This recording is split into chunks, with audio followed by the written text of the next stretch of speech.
Hi, I'm Dr. Suzi Tortora. I'm here with Jen Whitley, and we have Dr. Karolina Bryl on the line as well. We're here to discuss the chapter we wrote for the book Comprehensive Integrative Oncology.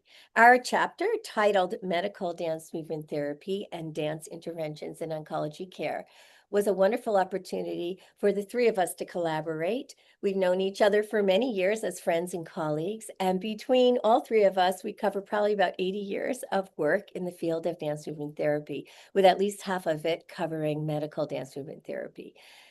Karolina is a wonderful researcher, and Jen and I work on a pediatric floor for dance therapy at a major hospital in New York City for cancer care. Our work spans the whole lifespan, though, for dance movement therapy and dance interventions. This chapter reviews the history of dance and dance movement therapy being used in oncology care. And we also differentiate the difference between dance activities that are therapeutic and the field of dance movement therapy. The difference in a nutshell is that we also cover the psychosocial elements from a psychotherapeutic approach compared to dance being used for health and wellness. So unlike dance movement therapists are master's level therapists. We do a lot of work with community-based programs and are taught. Some dance programs can be taught by dance teachers, but we provide the psychotherapeutic elements in our work as we work with groups in psychotherapeutic group sessions. And so that can also incorporate the social engagement that just a regular dance class would include, but we also add these other elements as well. Dance therapy is defined by the American Dance Therapy Association as the psychotherapeutic use of dance, movement, body awareness, and embodied communication to foster healing and wellness for all individuals, families, and communities. And so the differences can be quite clear when you really look at the definition that the Dance Therapy Association has provided. And so while other somatic practices like yoga and Tai Chi can also promote wellness, which we know that dance in itself, by itself, can do that as well.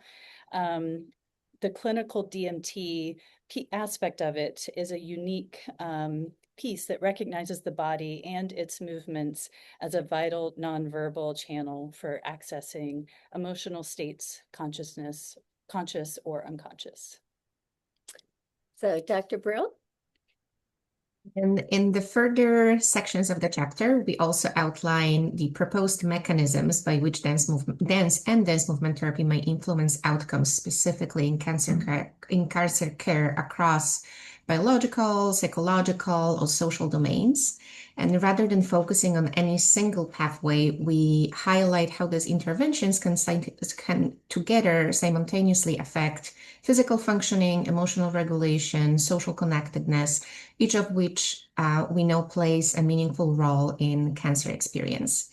We also summarize later on the current research landscape, including both studies in the field of dance or therapeutic dance and dance therapy.